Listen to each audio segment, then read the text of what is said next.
Halo semuanya, di video kali ini saya akan menyelesaikan soal latihan dari mata kuliah algoritma dan struktur data 2. Oke, untuk mempersingkat waktu kita langsung saja ke soal yang pertama.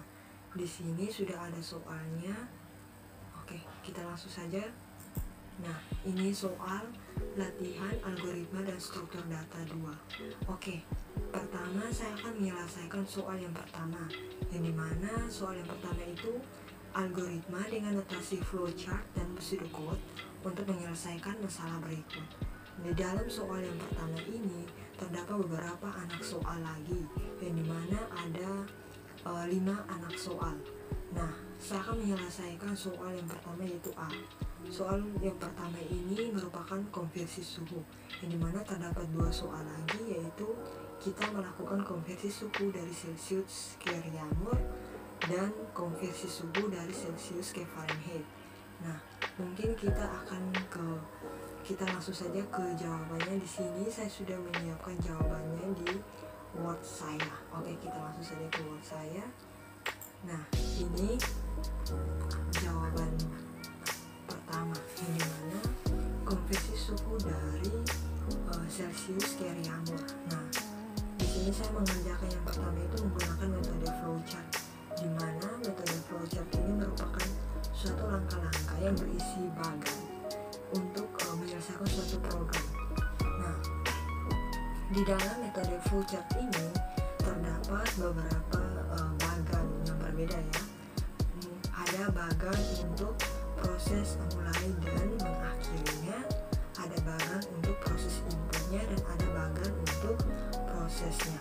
Nah, ini yang bagan yang pertama merupakan bagan proses mulai, bagan untuk memulai suatu program.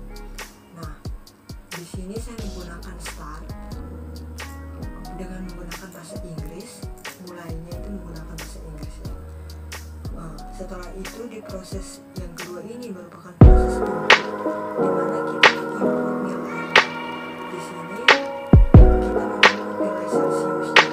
Di sini saya juga sudah menentukan nilai Celsius pada Celsius ini yaitu 8. Setelah itu bagian yang ketiga merupakan bagian proses.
Celsius Reaumur itu menggunakan tipe datanya itu float, di mana tipe data yang terdapat desimal atau terdapat koma.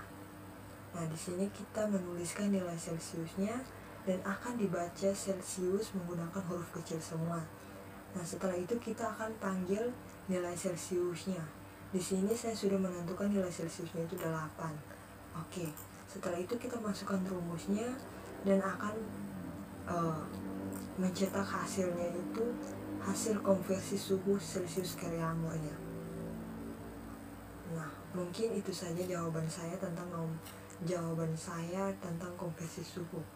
Oke, sekarang kita lanjut ke jawaban 1B. Nah, 1B kita lanjut ke jawaban 1A, yaitu pada 2, yaitu Celsius ke Fahrenheit. Kita langsung saja ke Word-nya.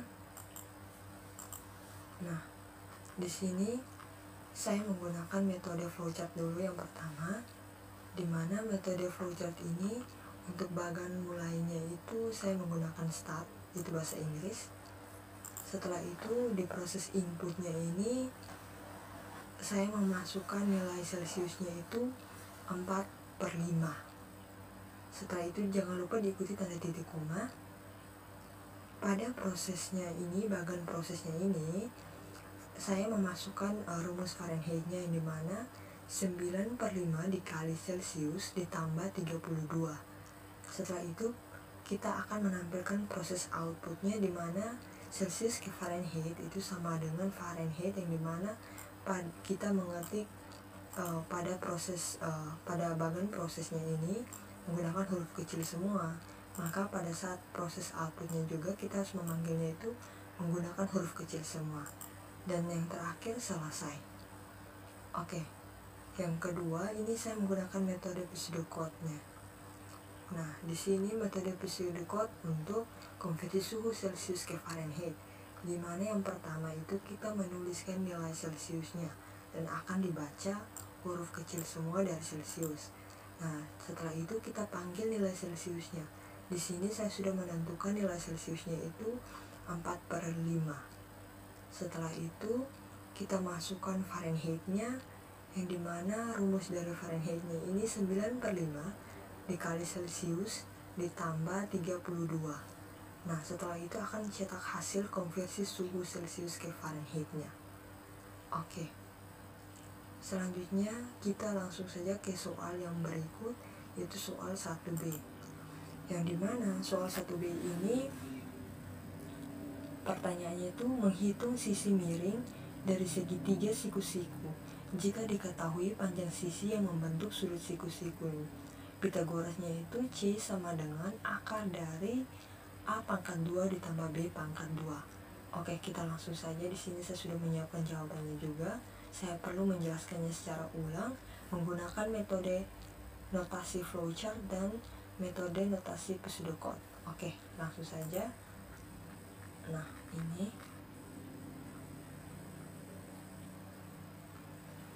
Nah, di sini untuk bagan mulainya saya menggunakan start yang berbahasa Inggris atau mulai. Setelah itu di proses inputnya untuk nilai A saya memasukkan nilainya itu 3. Untuk nilai B saya memasukkan nilainya 4. Nah, setelah itu di bagan prosesnya kita masukkan Celsiusnya itu huruf besar. C-nya ini huruf besar, sisi miringnya sama dengan akar dari A dipangkatkan 2 ditambah B dipangkatkan 2. Nah, pada proses outputnya sisi miring itu sama dengan C besar, karena pada saat kita masukkan rumus C-nya di proses ini menggunakan huruf besar, maka pada saat kita panggil di output kita harus menggunakan huruf besar. Setelah itu N atau selesai. Oke, kita ke metode yang berikutnya, itu metode pseudocode.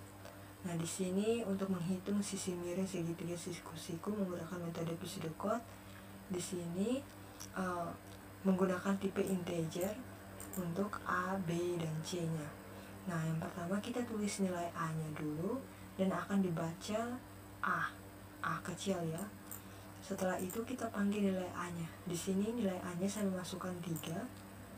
Nah, berikutnya juga kita menuliskan nilai B-nya akan dibaca B kecil. Setelah itu kita panggil nilai B-nya itu 4. Nah, setelah itu kita menuliskan nilai C dan akan dibaca C kecil. Nah, pada C kecil ini akan dipanggil rumusnya, yang dimana merupakan pertanyaan dari segitiga siku-siku yang akan kita buat menggunakan metode pseudocode ini. Nah, setelah itu akan cetak hasil hitung sisi miringnya. Oke, kita lanjut lagi ke soal yang 1C. Oke, 1C ini menghitung usia berdasarkan tahun lahir atau TL dan tahun sekarang atau TS. Oke, kita langsung keywordnya lagi. Nah, di sini juga saya sudah menyiapkan metode flowchartnya dan metode pseudocode-nya. Kita ke yang metode flowchart-nya dulu. Pada bagan mulainya saya menggunakan start lagi. Pada proses inputnya, nilai TS-nya itu merupakan nilai tahun sekarang, di mana tahun sekarang ini tahun 2022. Nilai tahun lahirnya ini menggunakan tahun lahir saya, contohnya saya input itu 2002. Setelah itu pada prosesnya saya memasukkan rumus umurnya, di mana tahun yang sekarang dikurang dengan tahun lahir. Nah, pada proses outputnya usia itu sama dengan umur, di mana umur ini merupakan rumus dari yang kita masukkan di proses untuk mendapatkan umur kita saat ini. Nah, di sini saya menggunakan huruf kecil semua, maka otomatis pada proses outputnya juga kita akan panggil umurnya itu menggunakan huruf kecil semua. Dan terakhir selesai. Nah, pada metode pseudocode ini untuk menghitung usianya, di sini menggunakan tipe datanya itu integer untuk tahun, TS, TL, dan umur. Nah, oke, kita langsung saja. Di sini tulis nilai TS, dibacanya itu TS kecil. Setelah itu akan panggil nilai TS-nya yaitu tahun yaitu 2022. Setelah itu kita tulis nilai TL-nya, dibaca TL huruf kecil semua. Nah, TL ini kita panggil TL-nya itu 2002. Nah, setelah itu masukkan rumus umurnya, di mana umurnya itu TS dikurang TL atau tahun sekarang dikurang tahun lahir. Setelah itu cetak hasil hitung usianya. Oke, kita lanjut lagi ke soal yang 1D, yang dimana menghitung rata-rata 5 bilangan. Oke, kita langsung saja jawabnya. Di sini saya sudah menyiapkan lagi soalnya. Oke. Nah, di sini metode flowchart-nya seperti yang sebelumnya juga. Di bagan mulainya ini saya menggunakan start. Nah, di proses inputnya ini nilai bilangan satunya ini, nilai bilangan 1 sampai bilangan 5 ini saya menggunakan bilangan genap. Angka nilainya itu berupa angka genap ya, 2, 4, 6, 8, dan 10. Oke, setelah itu di prosesnya rata-rata sama dengan jumlah bilangan 1 ditambah bilangan 2 ditambah bilangan 3 ditambah bilangan 4 ditambah bilangan 5 dibagi jumlah semua bilangan tersebut, yaitu 5 bilangan ya, terdapat 5 bilangan. Oke, setelah itu di proses outputnya kita panggil rata-ratanya. Nah, di sini rata-ratanya sama dengan rata-rata menggunakan huruf kecil semua, karena pada kita masukkan di prosesnya itu menggunakan rata-rata huruf kecil semua, maka pada saat kita panggil kita harus menggunakan rata-ratanya itu huruf kecil semua. Dan akhirnya selesai. Oke, selanjutnya di metode pseudocode. Nah, di metode pseudocode ini saya menggunakan tipe datanya itu integer juga. Oke, kita langsung saja write. Kita tulis nilai bil satunya itu, baca itu bil 1 menggunakan huruf kecil. Bil 1 ini kita panggil nilainya itu 2. Begitupun sebaliknya di bilangan 2, di sini juga kita panggil bilangan ada kesalahan di sini. Bilangan 2-nya itu 4. Nah, begitupun di bilangan 3. Bilangan 3-nya ini kita panggil juga nilainya itu 6. Nilai bilangan 4 nilainya itu 8. Bilangan 5 nilainya itu 10. Nah, di sini saya menggunakan menentukan nilai dari bilangan 1 sampai bilangan 5 ini menggunakan angka genap semua, yang dimana nilainya itu angka genap semua ya, dimana angka itu 2, 4, 6, 8, dan 10.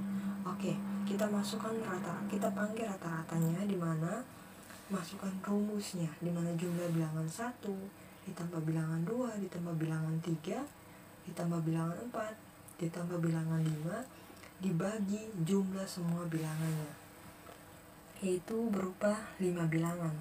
Setelah itu kita cetak hasilnya, itu hasil menghitung rata-rata 5 bilangan. Oke, setelah itu kita masuk ke soal yang berikut, yaitu 1E, yaitu konversi dari rupiah ke USD. USD-nya ini 1 USD 14.500. Oke, kita langsung saja ke Word-nya. Saya sudah menyiapkan juga jawabannya. Saya perlu menjelaskan secara ulang lagi. Nah, di sini bagian mulainya saya menggunakan start. Di proses inputnya ini nilai rupiahnya itu saya tentukan itu 30.000. Nah, di prosesnya dolar sama dengan rupiah per 14.500, ya dimana 1 USD itu sama dengan 14.500. Oke, di sini proses outputnya kita panggil dolar sama dengan dolar yang menggunakan huruf kecil semua sesuai dengan proses outputnya ya di sini. Oke, setelah itu selesai. Nah, berikutnya di metode pseudocode-nya, di sini saya menggunakan tipe datanya itu integer. Nah, setelah itu kita tulis nilai rupiahnya, dibaca rupiah menggunakan huruf kecil. Di sini kita panggil rupiahnya itu 30.000 atau 30, angkanya itu 30. Setelah itu kita masukkan, kita panggil dolar, yaitu kita masukkan rumusnya, yaitu rupiah sama dengan rupiah dibagi 14.500 atau 1 USD itu sama dengan 14.500. Setelah itu kita cetak hasilnya, itu hasil konversi rupiah ke dolar. Oke. Baik, soal pertama sudah selesai. Sekarang kita masuk ke soal yang kedua. Oke, kita ke soalnya dulu. Nah, soal yang kedua ini, buatlah sebuah program kasir sederhana untuk warung ABC. Nah, di sini saya sudah mengkreasi program kasir sederhana untuk warung ABC ini, mulai dari harga per menu makanan, serta pemberian diskon atau tidaknya pada saat program dijalankan, menu pilihan makanan ditampilkan, pengguna itu diminta untuk menginput pilihan makanan yang mau dimakan, pengguna diminta untuk menginput jumlah pesanan makanannya, menginput jumlah uang yang dibayar. Setelah itu mungkin sistem akan melakukan perhitungan secara otomatis berapa jumlah serta secara keseluruhannya berapa jumlah kembaliannya. Nah, di sini di Word saya sudah menyiapkan skripnya. Mungkin saya langsung akan copy paste di DevC++ nya. Oke. Nah, ini skripnya, mungkin saya langsung copy saja.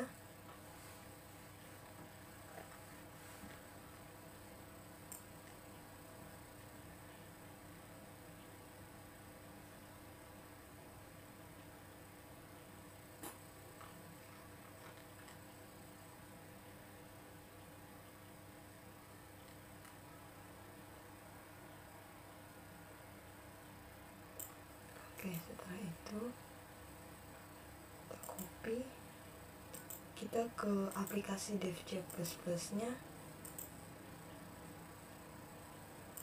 Nah, ini dia, masih loading lah. Nah, ini dia, kita Ctrl L dulu. Oke, setelah itu saya akan melakukan copy paste di script saya yang tadi di Word ke DevC++. Nah, ini sudah saya masukkan. Mungkin saya akan melakukan save terlebih dahulu atau merapikan sedikit ini. Oke. Agar terlihat rapi dan mungkin pada saat kita menginputnya itu tidak terlalu bisa rapi dan kita bisa paham. Oke. Di sini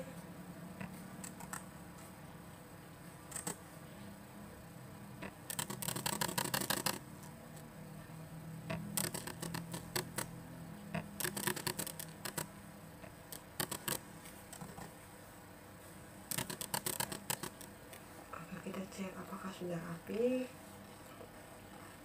Oke, sudah rapi. Setelah ini saya lakukan save dulu. Lihat pada. Nah, di sini saya akan mungkin kayaknya saya membuat folder baru khusus untuk ini soal.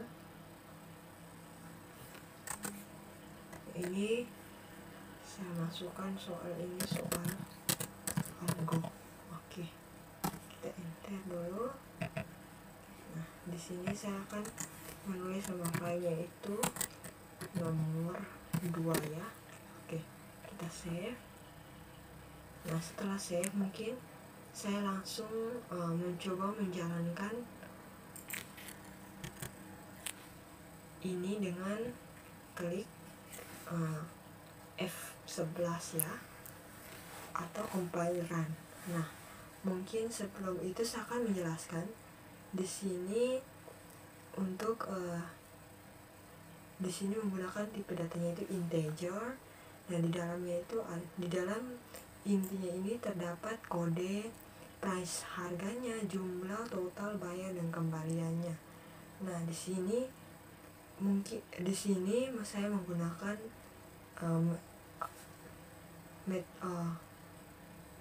programnya itu switchcase, ada juga do while, dan di sini saya membuat warungnya ini menggunakan nama warungnya itu Ann Warner's Home. Nah, di sini terdapat beberapa menu yang sudah saya tentukan beserta harganya. Nah, di switch ini jadi kita tinggal langsung pilih saja harganya, pilih menunya, nanti akan tampil harganya sendiri. Nah, di sini saya membuat checkoutnya ini copy, price-nya itu harganya, masukkan jumlahnya, totalnya dimana harga dikali dengan jumlah, total harganya rupiah, dibayarnya berapa, dan kembaliannya pun. Dan nanti saya juga memasukkan checkout masih ada yang ingin kita beli atau tidak. Begitupun sebaliknya pada case 2, 3, 4, 5, 6, 7, 8, dan 9. Oke, mungkin kita langsung run saja. Di sini saya akan mengklik F11. Nah, kita tunggu, mungkin masih loading. Oke, tidak ada yang error. Nah, di sini mungkin saya akan mencoba memasukkan masukkan pilihan saya. Saya ingin memesan mie goreng spesial. Oke, kita klik, nomornya itu 8. Nah, setelah itu kita enter. Mie goreng spesial ini kita masukkan jumlahnya berapa yang kita pesan. Mungkin kita pesan 2 mie goreng spesial. Setelah itu kita enter lagi. Nah, ini sudah harganya itu 14.000. Kita bayarnya mungkin menggunakan uang 20.000. Nah, di sini akan kita enter lagi. Nah, kembaliannya 6.000. Masih ada yang ingin dipesan lagi atau tidak? Mungkin saya tidak pesan lagi ya. Oke, kita T. Oke. Nah, ini terima kasih atas kunjungan Anda di warung ABC Ann Warner's Home. Atau mungkin di sini kita ganti, kita F11 lagi. Nah, di sini kita masukkan pilihan lagi ulang untuk kita mencoba untuk memesannya secara 2 kali. Kita pilih mungkin Joshua jadi 6. Jumlahnya di sini mungkin saya masukkan 3. Total harganya itu 15. Dibayar mungkin saya bayarnya itu 15.000. Setelah itu saya enter. Kembalinya tidak ada ya. Masih ada lagi, iya. Oke. Enter. Nah, dia akan kembali lagi ke menu yang pertama dan kita akan memesan lagi. Nah, ini kita akan memesan lagi, mungkin contohnya lagi 7 orange juice. Setelah itu 1 pembelinya mengikuti, kita bayarnya 5.000. Oke, ini tidak ada lagi, tidak. Oke, nah ini dia. Seperti itu script pada nomor 2 nya. Oke, mungkin tidak terlalu susah ya. Langsung kita klik X nya. Oke, setelah itu saya akan masuk pada soal yang kedua. Kita ke soalnya, soal yang ketiga. Kita ke soalnya. Nah, di sini buatlah sebuah program untuk menampilkan hasil outputnya seperti ini. Oke, kita langsung saja. Di sini saya sudah menyiapkan skripnya di Word. Mungkin kita lakukan copy paste saja ya. Nah, kita ini. Nah, di sini saya Ctrl N lagi. Oke. Nah, di sini file headernya itu menggunakan Ustream. Intinya itu ada A dengan B. A nya ini 10. Ini saya menggunakan do while ya. Programnya itu program do while. Nah, di sini do nya ini kita masukkan, cout nya itu A dikali B. Setelah itu B plus plus.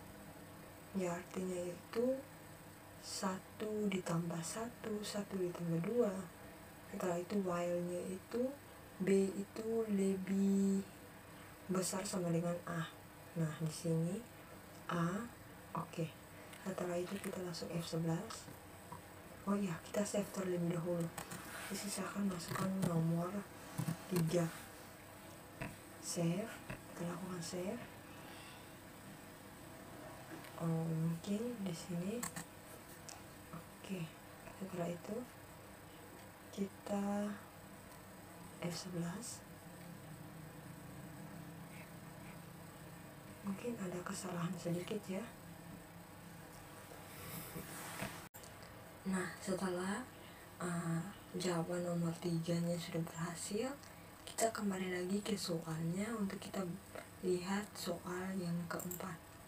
Nah, soal yang keempat ini, buatlah sebuah program untuk menghitung gaji bersih karyawan berdasarkan jumlah jam kerja pada PT Aldebaran dengan ketentuannya itu sebagai berikut. Ada golongan karyawan, upah per jam, dan gaji pokoknya. Oke, ini dia. Oke, kita ke Word-nya karena saya sudah menyiapkan skripnya. Nah, di sini ini skrip yang keempat. Skrip gaji karyawan bersih, gaji bersih karyawan. Kita langsung saja copy paste. Nah, ini.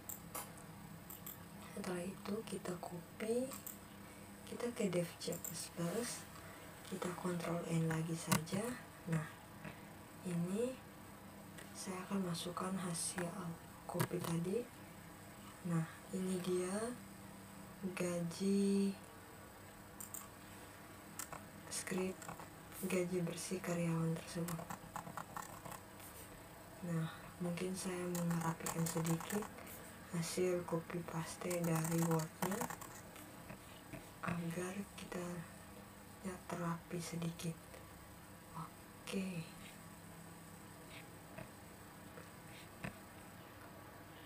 Setelah sudah begini, dimana di sini cout-nya itu program menghitung gaji karyawan, string nama menggunakan string, chart-nya golongan. Di sini intinya itu ada jam, ada tunjangan golongan, upah gaji bersih, honor lembur, jam kerja, upah per jam, gaji pokok, total upah. Nah, di proses inputnya ini ada cout-nya itu nama karyawan, cin itu namanya, golongan, ada jumlah jam kerja. Nah, apakah jam kerjanya, kita harus cek apakah jam kerjanya lebih dari 8 jam. Di sini menggunakan if jam kerjanya itu lebih kecil 0. Jam kerjanya itu lebih besar dari 0. Lebih besar 0. Total upahnya ini sama dengan total upah ditambah jam kerja yang lebih besar 0 dikali 35.000. Nah, kita tentukan jumlah upah per jam berdasarkan golongan ini menggunakan switch case atau merupakan pilihan ya. Program pilihan. Nah, untuk case pertama, upah per jamnya itu 6.500, gaji pokoknya 75.000. Di sini menggunakan break agar pada saat kita memilih pada case pertama dan akan lanjut kepada case berubah, otomatis case-nya ini akan berhenti dan tidak berlanjut pada yang lainnya. Kalau kita tidak menggunakan break, maka case yang kita pilih pada A ini akan berlanjut terus menerus. Oke. Setelah itu mungkin sudah. Nah, di sini untuk proses inputnya nanti kita menerima upahnya berapa, gaji bersihnya. Oke, kita langsung saja F11. Kita save terlebih dahulu. Di sini nomor 4 ya. Oke, kita save. Oh iya, di sini saya lupa menggunakan underscore. Oke, setelah itu di sini gaji pokoknya saya lupa juga underscore. Oke, di sini underscore. Oke, di sini juga. Nah, setelah itu kita F11 lagi. Ternyata ada yang salah. Oh ya, di sini saya belum menggunakan titik komanya. Nah, ini dia. Di sini tunjangan golongannya, jam kerjanya mungkin di sini. Oke, setelah itu di sini gaji bersih, tunjangan golongan.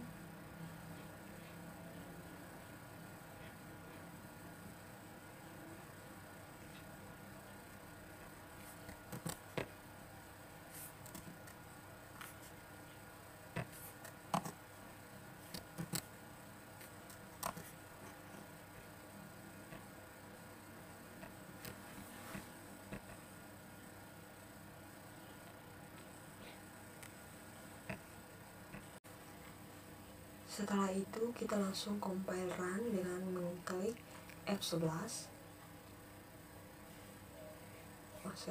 Kita close dulu. Kita klik F11. Nah, di sini sudah. Saya akan memasukkan nama karyawan itu Yuna Amelia. Setelah itu kita enter. Golongannya B, jumlah jam kerjanya 9 saja. Nah, Yuna Amelia menerima upahnya itu sebesar 3.322.000 gaji bersih ya, gaji bersihnya. Oke, mungkin hanya itu saja. Nah, selanjutnya kita ke soal berikutnya. Soal yang kelima ini saya akan membuat program dengan memanfaatkan fungsi untuk menghitung dan menampilkan. Yang pertama itu untuk menghitung luas segitiganya dulu untuk soal 5A. Oke, kita ke Word-nya karena saya sudah menyiapkan jawabannya juga. Oke, di sini. Oke, kita langsung saja mengcopy skripnya untuk luas segitiga. Nah, oke, kita copy, kita ke Dev C++, kita Ctrl N. Nah, setelah itu kita masukkan kopinya. Nah, di sini saya menggunakan file headernya itu ada 2, yaitu iostream dengan conio.h. Di sini menggunakan tipe datanya float karena nanti ada angka desimal. Nah, floatnya itu untuk luasnya yang dimana merupakan rumus dari luas segitiganya. Oke, setelah itu intinya itu T ini sama dengan tinggi, A ini alas. Oke, C out-nya kita masukkan alasnya dengan C A, C out-nya lagi masukkan tinggi dengan C-nya itu T, C out N. Luasnya di sini saya menggunakan rumusnya itu 0,5 dikali A dikali T. Nah, di sini luas ini panggil dengan luas. Oke, Mungkin kita akan melakukan terlebih dahulu save. Nah, di sini saya akan masukkan nomor 5.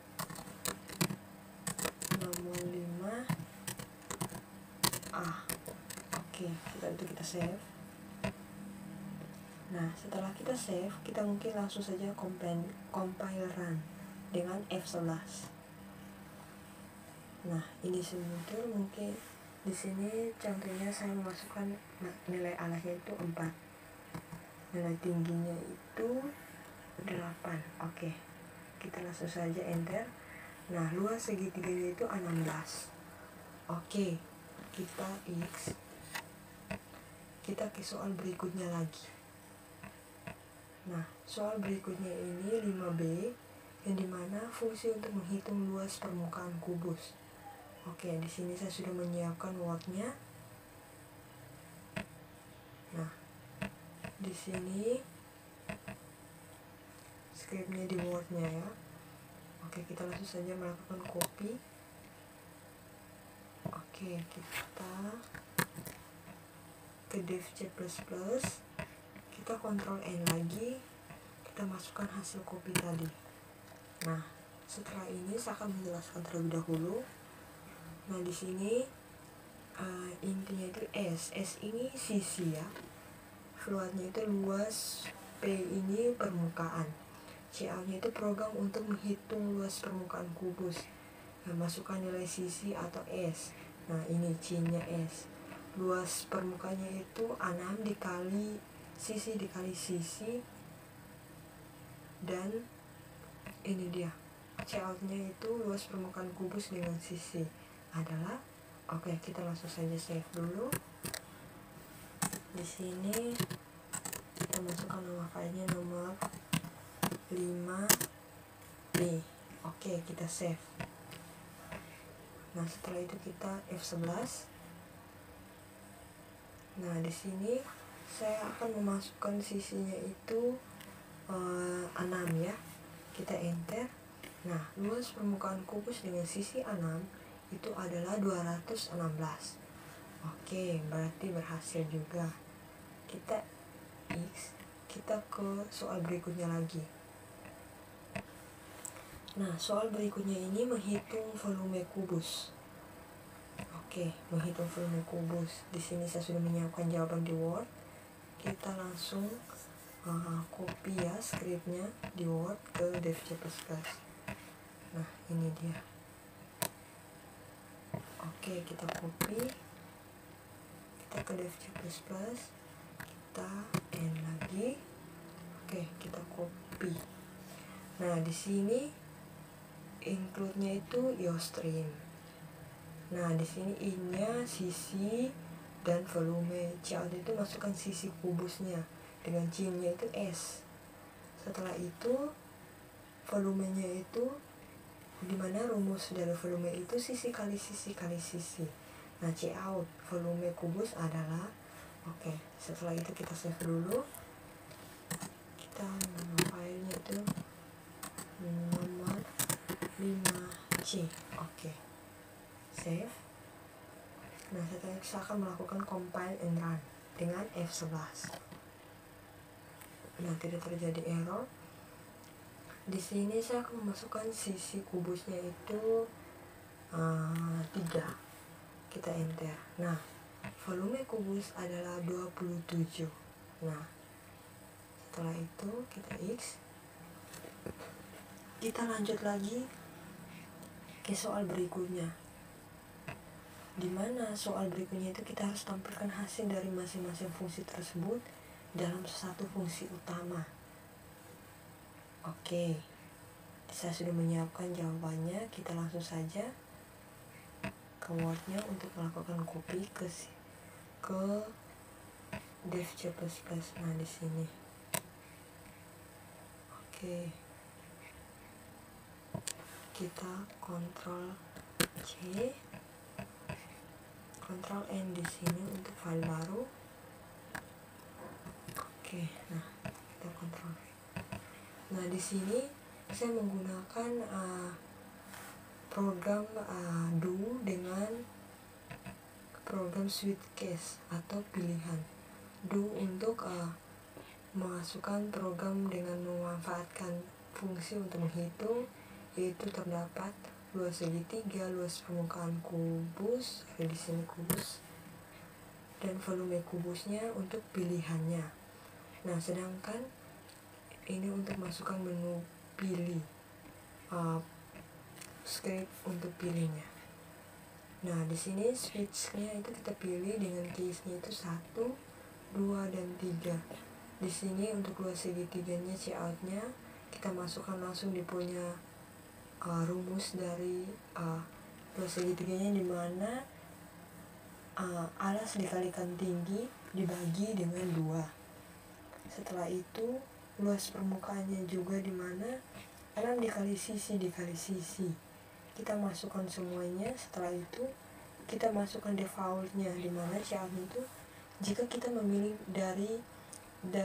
memilih lain dari 3 jawaban keys di dalam ini, maka akan tampil menu pilihan Anda itu tidak ada dalam sistemnya, atau tampil kalimat pilihan Anda itu tidak ada dalam sistem tersebut, dan cout itu nanti akan disuruh kembali ke menu utama, ya atau tidak. Ini menggunakan perulangan juga di dalamnya, dan do dengan switch case. Oke, mungkin kita save dulu. Kita ke file name-nya untuk masukkan filenya, ini 5D. Kita save. Setelah kita save, mungkin saya langsung compile and run. Oke. Nah, di sini mungkin untuk program menghitungnya ini kita masukkan pilihannya, mungkin kalian mau pilih luas segitiga. Di sini agak kesalahan sedikit kata. Segitiga seharusnya, bukan segita. Oke. Kita compile and run kembali. Nah, di sini mungkin saya akan pilih luas permukaan kubus. Kita klik 2. Nanti akan muncul bagian kubus, luas permukaan kubusnya beserta masukkan nilai untuk rumus-rumusnya. Oke. Nah, ini sudah muncul luas permukaan kubus. Kita masukkan nilai sisinya, contohnya 5. Oke, enter lagi. Nah, ini dia. Luas permukaan kubusnya itu 150, kembali ke menu 150. Apakah kita yakin untuk kembali ke menu utama, ya atau tidak? Contohnya saja kita pilih ya. Oke ya, enter. Nah, dia akan kembali lagi ke menu ke tampilan yang awal, dimana program dimanfaatkan. Nanti kita akan pilih lagi. Contohnya kita pilih 3. Nah, ini muncul lagi tampilan di volume kubusnya.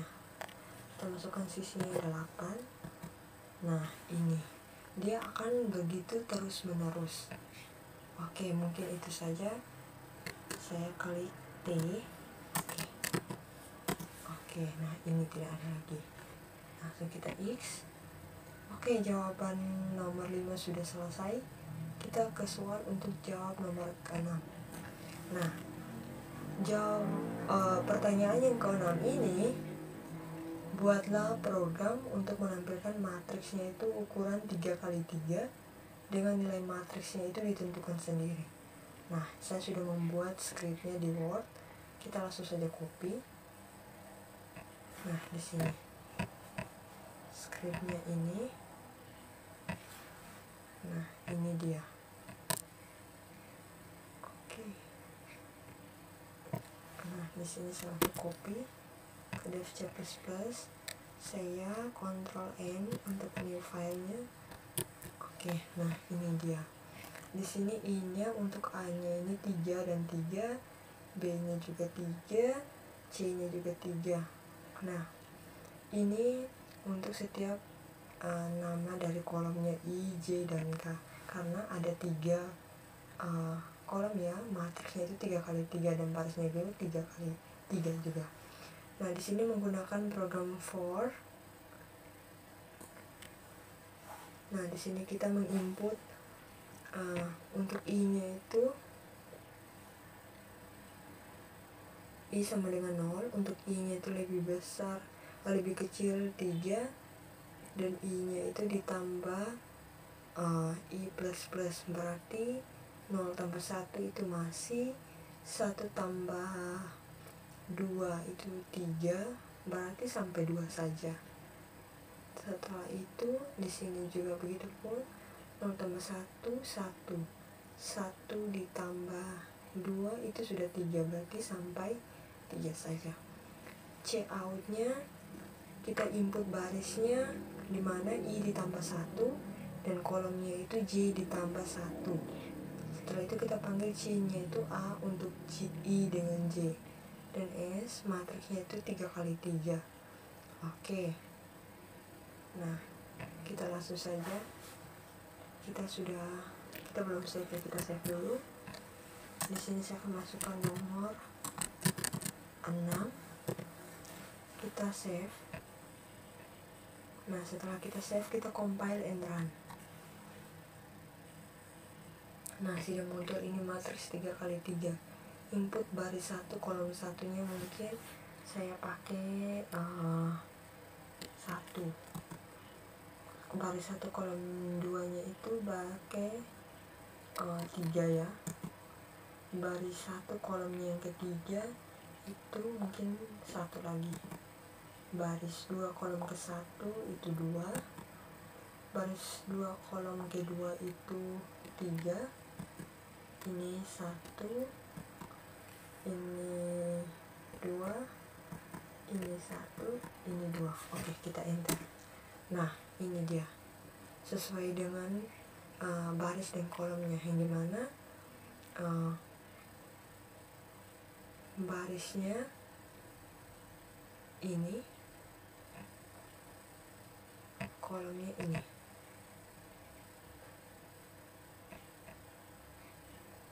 Baris 1 kolom 1 itu 1, baris 1 kolom 2. Nah ini dia baris 1 kolom 3. Nah ini yang ke 1. Baris 2 kolom yang ke 1 itu 2, berarti ini barisnya, ini kolomnya. Oke, mungkin itu saja. Kita ke soal yang terakhir, itu yang ke-7. Nah kita ke soal dulu, kita ingin baca soalnya. Nah soal yang ke-7 ini buat program menghitung nilai akhir seorang mahasiswa dari kursus yang diikutinya, dengan ketentuan harus ada nama mahasiswa, nilai tugas, nilai UTS, dan nilai UAS. Nah oke, saya sudah menyiapkan jawabannya di Word. Kita langsung mengcopy skripnya saja ya. Oke, di sini. Nah setelah itu copy, kita ke dev C++, kita Ctrl N untuk new file, kita Ctrl V. Nah ini sudah. Di sini saya menggunakan file headernya itu 3 ya, ada Ustream, Conio, .h, dan stdio.h. Di sini I-nya itu nilai 1, nilai 2, dan nilai 3, dan float-nya itu saya menggunakan integer dengan float ya. Untuk nilainya itu menggunakan integer, untuk nilai akhirnya itu pada murni 1, murni 2, dan 3-nya itu menggunakan float. Dan di C out-nya untuk program nilai akhir siswa dari kursus yang diikutinya. Nah C out-nya masukkan nama siswa, gets nama. Nah setelah itu nilai tugas itu sama dengan nilai 1, nilai UTS itu sama dengan nilai 2, nilai UAS itu sama dengan nilai 3 ya. Nah di sini untuk murni 1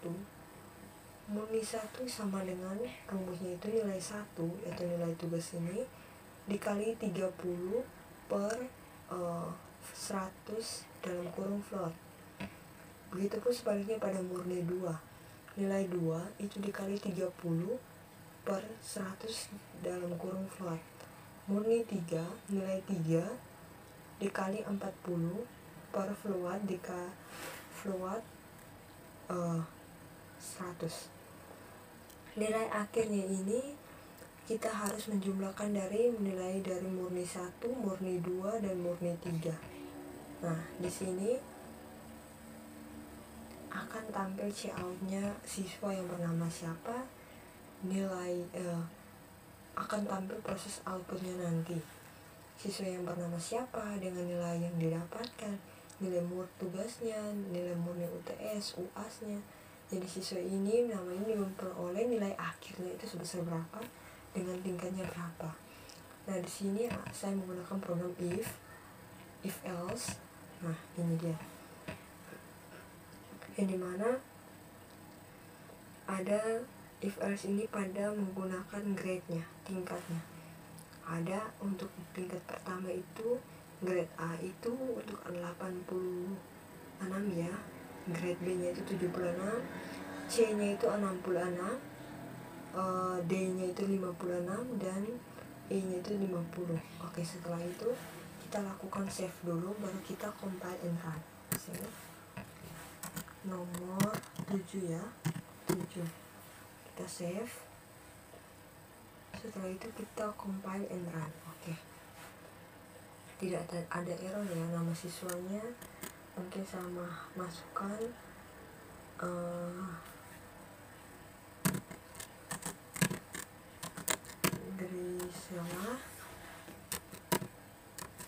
Grisela Putri. Oke, kita enter. Nilai tugasnya contohnya itu 79 ya. Nah nilai UTS nya itu 85, UAS nya 89. Enter. Nah siswa yang bernama Grisela Putri dengan nilai yang didapatkan yaitu nilai murni tugasnya itu 23,7, nilai murni UTS nya itu 25,5, nilai murni UAS nya 35,6. Jadi siswa yang bernama Grisela Putri itu memperoleh nilai akhir sebesar 84,8 dengan tingkatnya itu B. Nah B, mungkin seperti ini proses outputnya setelah kita compile and run. Oke, mungkin hanya itu saja jawaban dari soal yang sudah diberikan, yaitu soal algoritma dan struktur data. Dan terima kasih.